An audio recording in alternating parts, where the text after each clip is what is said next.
April 1945. Somewhere in Bavaria. The transport truck rattled to a halt on a gravel road flanked by pine trees still wet from morning rain. Inside, 17 women sat in silence, their shoulders pressed together, their hands clasped tight in their laps. They wore the remnants of uniforms, threadbare wool tunics, boots split at the seams, faces hollowed by months of ration bread and exhaustion. These were Nachrichtenhelferinnen, German women who had served the Wehrmacht as signal auxiliaries, radio operators, and telegraphists. They had been captured 3 days earlier near the collapsing front. Their unit dissolved in the chaos of retreat. When the canvas flap at the rear of the truck was pulled back, sunlight poured in. An American sergeant, his face young and freckled, gestured for them to climb down. They did so slowly, stiffly, blinking against the brightness. Beyond the road lay a makeshift enclosure. Tents, canvas pavilions, wooden crates stacked in neat rows. And there, standing near the entrance to the camp, was a sight none of them had expected. Women. American women. Not nurses in blood-spattered aprons, not stern matrons with clipboards, but women in clean uniforms, their hair pinned neatly, their faces calm and curious. One of the German women, a former radio operator named Ilse, would later write in a letter discovered among the archives of the International Red Cross, "I expected barbed wire and silence. I expected to be treated as we had treated others. Instead, there were women who looked at us not with hatred, but with something I had forgotten existed. Interest." The air smelled of wet earth and coffee. Real coffee. The scent was so foreign after years of acorn substitutes and chicory that it made Ilse dizzy. To understand the shock of that moment, one must first understand the ideological chasm these women were crossing. Not merely from one nation to another, but from one concept of womanhood to an entirely different vision of what women could be. In the Third Reich, women had been mythologized and confined in equal measure. The regime's propaganda had glorified motherhood, domesticity, and sacrifice, casting the German woman as the guardian of racial purity and the cradle of future soldiers. The Bund Deutscher Mädel, the League of German Girls, had trained millions in obedience, physical fitness, and ideological purity. Women who served in auxiliary roles, like the Nachrichtenhelferinnen, did so within a framework that insisted they were supporting men, not acting independently. Their contributions were framed as extensions of domestic duty, service rendered in the shadow of male authority. The American women these prisoners now encountered operated within a fundamentally different paradigm. By 1945, over 350,000 women had served in the United States Armed Forces, in the Women's Army Corps, the Navy Waves, the Coast Guard Spars, and the Marine Corps Women's Reserve. They drove trucks, decoded enemy transmissions, repaired aircraft, managed supply lines, and worked in every theater of the war. They were visible, organized, and, most startlingly to their German counterparts, confident. They inhabited a space that did not apologize for their presence. For Ilse and the other prisoners, the first moments in that Bavarian camp were disorienting not because they were treated harshly, but because they were treated as individuals. They were registered, assigned tents, given blankets, and then, most bewildering of all, they were offered choice. Coffee or tea, soup now or later, a change of clothes, if they wished. One of the American WW2s, a corporal from Illinois named Dorothy, later recalled in an oral history recorded in 1983. They looked at us like we were from another planet, not because we were the enemy, but because we were women doing things they'd been told women didn't do. They kept asking if we had permission. Permission to drive. Permission to give orders. I didn't know how to explain that we didn't need permission the way they meant it. The transformation began quietly, in small gestures. On the second day, a group of the German women were brought into a tent that served as a quartermaster station. They were told they could exchange their torn uniforms for clean clothing, simple dresses, blouses, skirts salvaged from relief donations. The American women assisting them moved through the rows of garments with an ease that spoke of abundance. There were options, choices. A blonde woman named Greta, who had once transmitted coded messages from a bunker outside Berlin, stood paralyzed before a rack of dresses, unable to decide. An American lieutenant, a woman from Texas named Margaret, noticed her hesitation and smiled. "Pick two, if you like," Margaret said in halting German. "We have enough." Greta stared at her. Enough. The word felt like a concept from another language entirely, but it was not the clothing that became the symbol. It was what came next, lipstick, on the third evening, after the initial processing and medical checks were complete.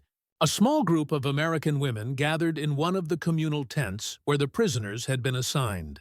They brought with them a wooden crate filled with toiletries, soap, toothbrushes, combs, hand cream, and at the bottom of the crate, wrapped in brown paper, were a dozen tubes of lipstick. The German women watched in silence as the Americans unpacked the items, setting them out on a folding table. When one of the Americans, a WAC private named Helen, held up a tube of lipstick, deep red and gleaming in its brass casing, several of the prisoners exchanged glances. It seemed absurd, frivolous. In a world where cities had been bombed to ash and children starved in the streets, lipstick felt like an artifact from a vanished civilization. But Helen smiled and uncapped the tube. She applied it carefully to her own lips, then held it out toward the nearest prisoner, a young woman named Anneliese, who had worked as a cipher clerk. "Would you like to try?" Helen asked in careful German. Anneliese hesitated. Her hands, rough and calloused from months of field duty, trembled slightly as she reached out and took the tube. She stared at it as if it might vanish. Then, slowly, she raised it to her lips. The act of applying lipstick, an act so simple, so tied to femininity and self-regard, struck her with unexpected force. She had not looked at herself, truly looked, in months. Mirrors had been rare, and when they existed, they reflected only exhaustion and fear. But now, with the lipstick on, she glanced at the small hand mirror Helen offered, and for a moment she saw not a prisoner, not a defeated soldier, but a woman. Others followed. One by one, the German women took turns with the lipstick, applying it hesitantly at first, then with growing curiosity. Some smiled. Others cried. The American women watched, offering encouragement, making small jokes, teaching them how to blot their lips with tissue. One prisoner, a woman named Hilda who had served in occupied France, later wrote in a diary entry, preserved by the United States Holocaust Memorial Museum, "It was not the lipstick itself that mattered. It was what it represented. They treated us as if we were still human, still women, still capable of caring how we looked. They did not need to do this. We were the enemy, but they shared what they had, not out of pity, but as if it were the most natural thing in the world." The sharing of lipstick became a ritual. Over the following days, the American women continued to visit the prisoner tents, bringing small luxuries, chocolate, magazines, cigarettes, and more cosmetics. But what surprised the German women even more than the material goods were the stories. The American women talked. They talked about their lives before the war, about factory jobs and college, about driving across state lines without permits, about voting, about choosing their own work. They spoke of rationing, yes, but rationing that still left them with meat twice a week, with sugar for baking, with gasoline for personal automobiles. They spoke of freedoms the German women had never considered. Freedom to marry or not marry, to work or not work, to move from city to city without papers or permission. These conversations were not interrogations. They were exchanges. The American women asked questions, too. What was it like in Berlin before the bombs? What did you do before the war? Did you have family waiting? And they listened to the answers with genuine interest.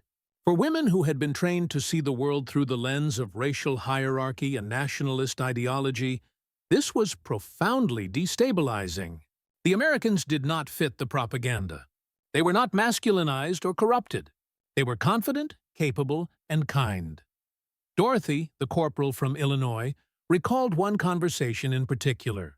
A German woman named Liesel, who had been a telephone operator, asked her how American women managed to serve in the military without losing their femininity. Dorothy laughed and said, "Who told you we'd lose it?" Liesel had no answer. The premise itself had been so deeply ingrained that she had never questioned it. Another prisoner, Margaret, asked why the American women bothered to wear lipstick at all in a war zone. An American nurse named Ruth, who had just come from a field hospital where she'd been treating wounded soldiers for 18 hours straight, looked at her and said simply, "Because I can, because it reminds me I'm still myself." These were not grand declarations. They were quiet truths, but they carried the weight of an entire world view. The lipstick became more than a cosmetic. It became a talisman, a symbol of a world the German women had been taught did not exist. A world where abundance was not hoarded, where women were not competitors for male approval, where femininity and strength were not opposites.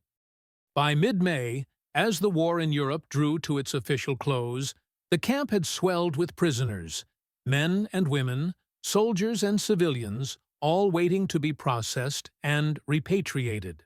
The German women who had been among the first arrivals now found themselves in the strange position of intermediaries, helping to translate, to calm new arrivals, to explain the routines. They had adapted. They had, in small ways, begun to trust. Ilse, the former radio operator, wrote another letter during this period. In it, she described an evening when one of the American women, Margaret from Texas, sat with a group of prisoners and taught them how to roll their hair in the American style using strips of cloth. It was absurd, Ilse admitted, to be learning hairstyles while the world was still reeling from genocide and destruction. But it was also, she wrote, the first time in years I felt like a person again, not a cog in a machine. They treated us as if we mattered. The transformation was not universal. Some prisoners remained bitter, resentful, clinging to the ideology that had shaped them. They saw the kindness as weakness, the abundance as decadence. But others, many others, began to question. They began to see the gulf between what they had been told and what they were experiencing. They had been taught that democracy made people weak, that abundance made them soft, that women who sought independence were unnatural. Yet here were women who embodied all those things, and they were neither weak nor unnatural. They were simply free. Historical records from the period reveal the broader context of these encounters. The United States military, aware that the treatment of prisoners would be scrutinized and that it carried propaganda value, emphasized humane treatment under the Geneva Conventions. But the interactions between American servicewomen and female POWs went beyond policy. They were shaped by the lived experiences of the American women themselves, many of whom had fought for the right to serve, who had faced skepticism and discrimination in their own military, and who understood the power of visibility. A report filed by the American Red Cross in June 1945 noted that female prisoners of war, particularly those who had served in auxiliary roles, often experienced profound psychological distress upon capture, not from fear of punishment, but from the collapse of ideological certainty. The report stated, "Many express confusion regarding the treatment they receive, expecting retribution, and instead encountering courtesy. This dissonance appears to accelerate their willingness to cooperate and to question prior beliefs. The lipstick, the stories, the small gestures of normalcy, these were not strategies. They were expressions of a culture that, for all its flaws, had embedded within it a notion that individuals had worth, that women could claim space, that abundance should be shared rather than jealously guarded." By the summer of 1945, as the camps began to empty and prisoners were processed for release or relocation, Many of the German women carried with them more than just the lipstick or the memories of kindness. They carried questions. Questions about the world they had been taught to believe in. Questions about the future they would return to. Questions about who they might become in the ruins of the Reich. Anneliese, the cipher clerk who had first hesitated to take the lipstick, was among those repatriated to the British zone in July. In a letter to her sister written years later, she described the lipstick, still kept in a small box, as a turning point. "It sounds foolish to say a tube of lipstick changed my life," she wrote, "but it was the first time I realized that the world could be different than we were told. That women could be different. That I could be different." Hilde, who had served in France, eventually emigrated to Canada in 1951. In an interview conducted in the 1970s, she was asked what she remembered most about the war's end. She did not speak of the surrender, or the occupation, or the trials. She spoke of the American women, and the lipstick, and the night they had sat together in a tent and talked about movies and dresses and dreams. "They did not have to be kind," she said, "but they were. And that taught me more about democracy than any book ever could." The symbolic weight of lipstick in this context is not incidental. Throughout the war, cosmetics had been rationed but never eliminated in the United States. The government understood their importance, not as frivolity, but as morale, as identity, as a refusal to surrender the rituals of selfhood, even in crisis.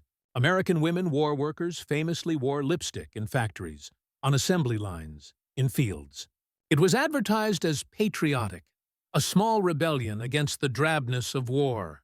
"Beauty is your duty," declared one campaign, urging women to maintain their appearance as an act of national resilience.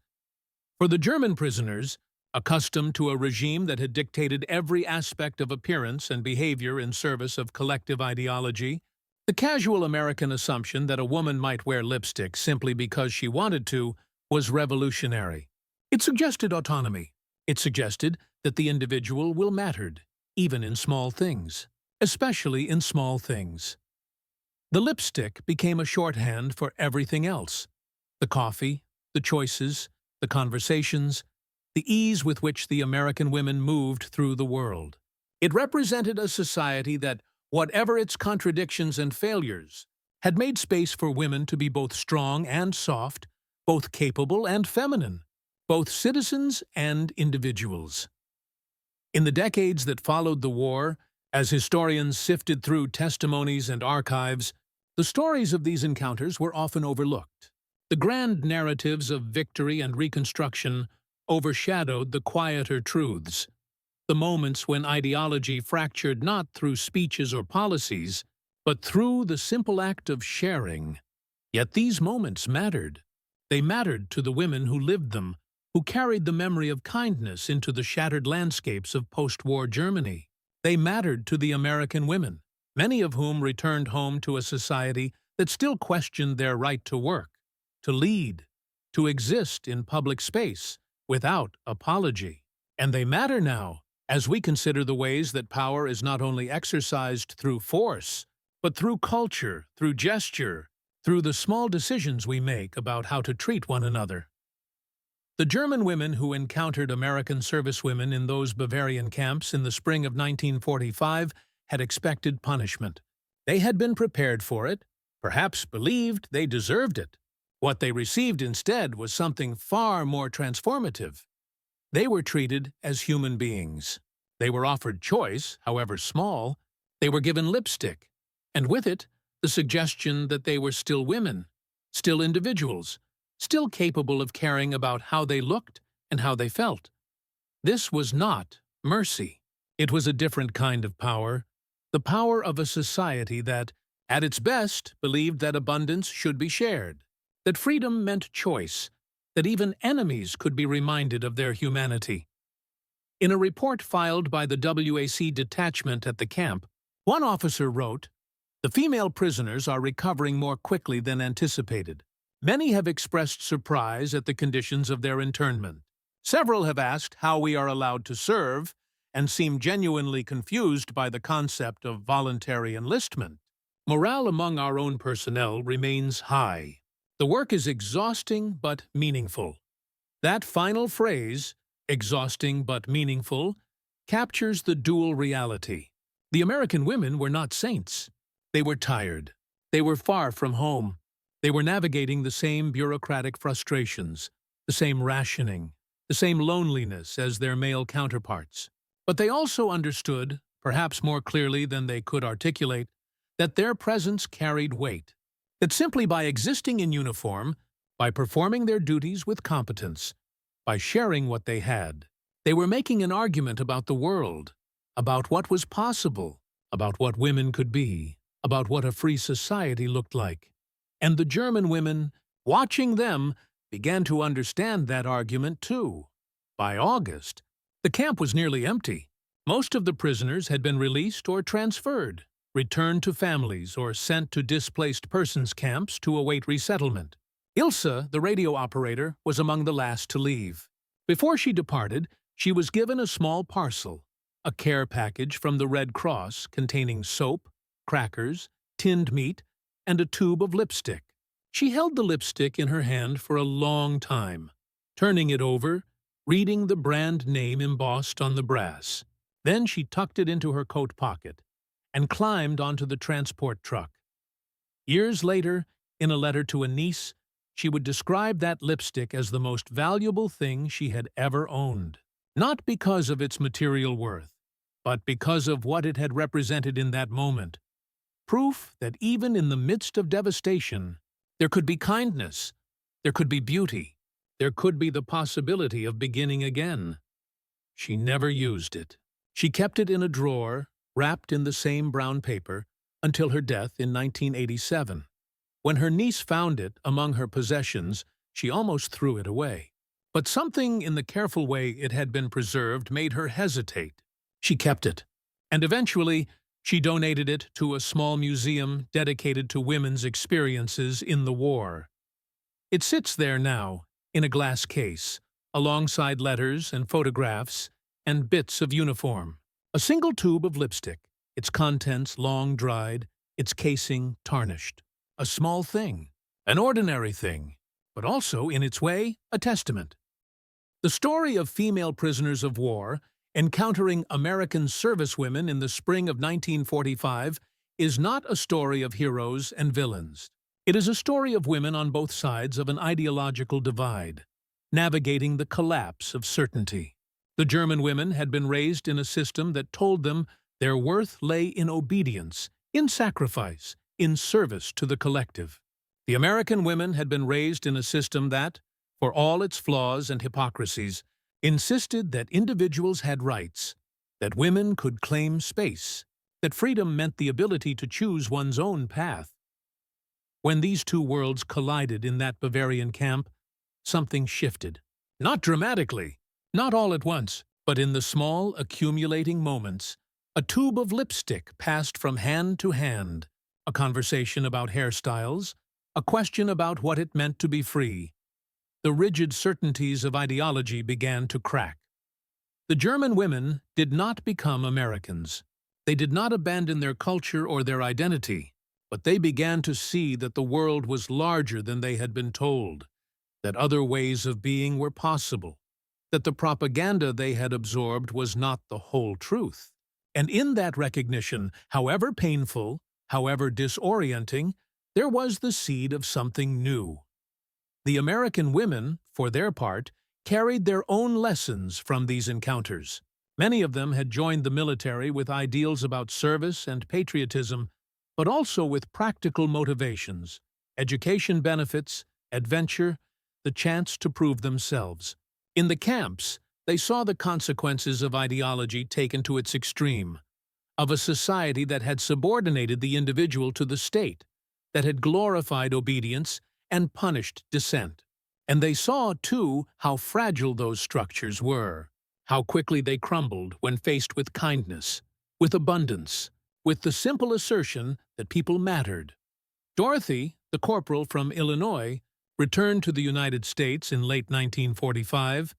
She went back to college, earned a degree, became a teacher. She married, had children, lived a quiet life. But she never forgot the faces of the German women in that camp, the way they had looked at the lipstick as if it were a miracle. In her oral history, recorded decades later, she said, "I think we taught them something about America, but they taught me something too. They taught me that freedom isn't just a word. It's a practice. It's the way you treat people, even your enemies, especially your enemies." In the end, the story of these women, captors and captives, victors and vanquished, is a story about the power of ordinary gestures to carry extraordinary meaning. The lipstick was not a solution. It did not rebuild cities or bring back the dead. It did not erase the crimes of the regime the German women had served, nor did it resolve the contradictions of the American system that had excluded so many from its promises of freedom. But it was a bridge, a small, fragile bridge across the chasm of war and ideology. It was a reminder that even in the darkest times, even among enemies, it was possible to see one another as human, to share what little one had, to extend kindness without calculation. And in that gesture, that simple, generous, human gesture, there was a vision of what the world could be. Not perfect, not without struggle, but abundant enough to share, free enough to choose, human enough to care. The women who lived through that moment carried it with them for the rest of their lives. They carried it in their memories, in their letters, in the small, preserved tokens they kept in drawers and boxes. They carried it as proof that even in the midst of devastation, even when everything else had been lost, there remained the possibility of grace.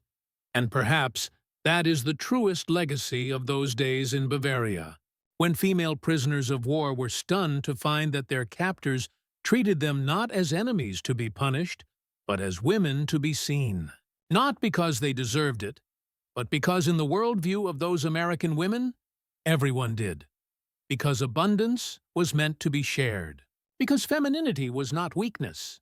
Because freedom, at its core, meant recognizing the humanity in others, even when history and ideology insisted otherwise.